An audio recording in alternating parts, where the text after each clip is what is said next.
Hey guys, it's time for Impact results. We came off with a nice show for Impact Wrestling. We had trios action take place. Time Machine, otherwise known as Alex Shelley, Chris Sabin, and Kushida, took on Trey Miguel, Mike Bailey, and Jonathan Gresham. This matchup was pretty good. I predicted here that Time Machine would win, and I was correct. They did. Then there was knockouts action as Alicia Edwards took on Tara Rising. Backstage, Gia Miller interviewed Santino Marella. He said he might get in the ring from time to time, but justice was served at Rebellion. Alicia interrupts and asks what he's going to do about PCO, and he informs her that she has a match coming up. Swinger and Dice walk up trying to get a match booked. A vignette for Deonna Purrazzo airs as the Knockouts champion. Ultimately, Alicia Edwards did beat Tara Rising. Then Jody Threat ran down to make the save when Alicia tried attacking Tara after the bell. Alicia retreated up the ramp as Jody stared her down. Backstage, Jody Threat checked up on Rising and said not to let anyone push her around like that. Jody Threat said she'll take care of Alicia Edwards. Brian Myers and Bhupinder Gujar are ringside. Moose had a matchup against Yuya Uemura, which Moose got the victory there. And Jimmy Jacobs managed to interview the returning Nick Aldis. Aldis thanks the fans for their support. He runs down how Impact got him his start and that he was here for 6 years and forged through the fire until he won the world title.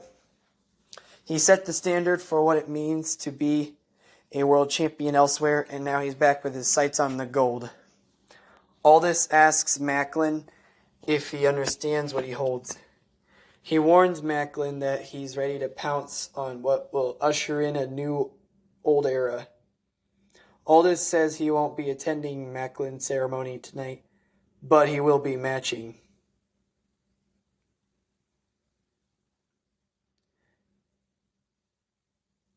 Frankie Kazarian took on the Good Hands in 2-on-1 handicap action. One of the Good Hands, John Schuyler, came out to cut a promo. He said Impact was built brick by two good hands. The matchup starts, and in this matchup, I predicted the Good Hands were winning, but Frankie Kazarian won. We saw a new vignette for the Coven as they read new tarot cards. Something new is coming. Taylor Wilde asks if there's anything on the Virtuosa. She calls Deonna a fraud. Kylan King suggests they beat her, and Taylor Wilde agrees. Sami Callihan addresses a camera backstage and talks about going through the design's 7 steps. He didn't care about shaving his head. The rest of the steps were merely to destroy the design, and he's not done yet.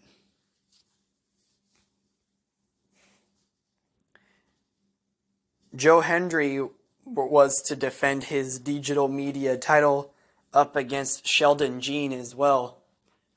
Joe Hendry cut a brief promo. Joe Hendry did win. He retained. And then what was set for next week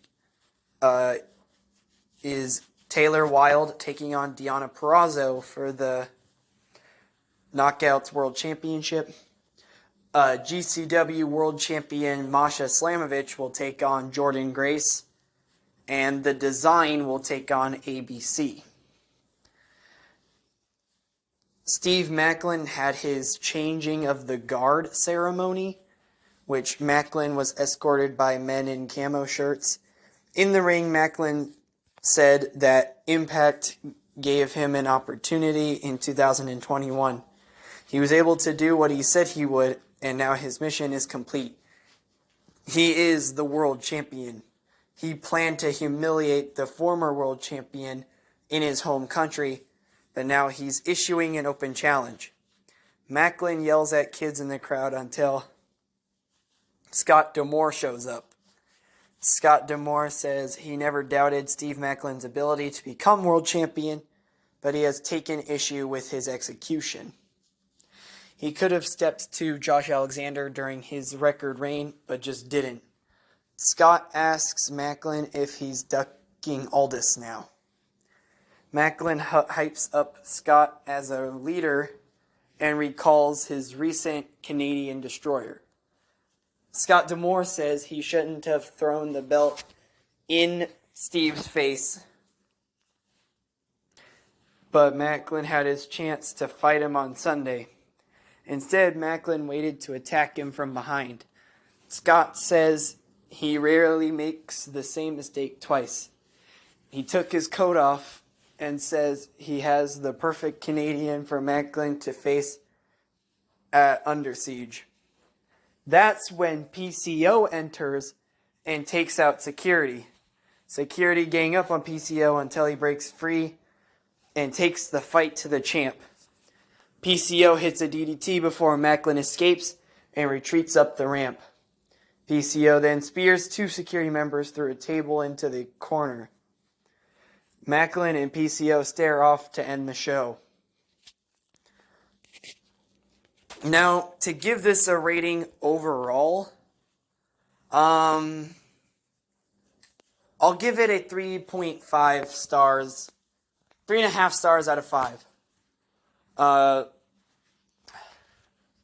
Good matches. The last part, I feel like PCO and Steve Macklin can put on a good show. But a lot of the stuff going on in Impact, in my opinion, was kind of boring. This was one of the better Impacts than some of the other shows, but, I mean, not by a lot.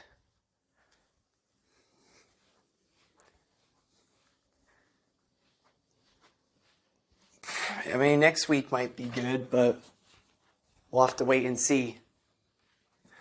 But that's really it, guys. This is TPW Talking Pro Wrestling, and I'll see you guys next time. Good night, everyone.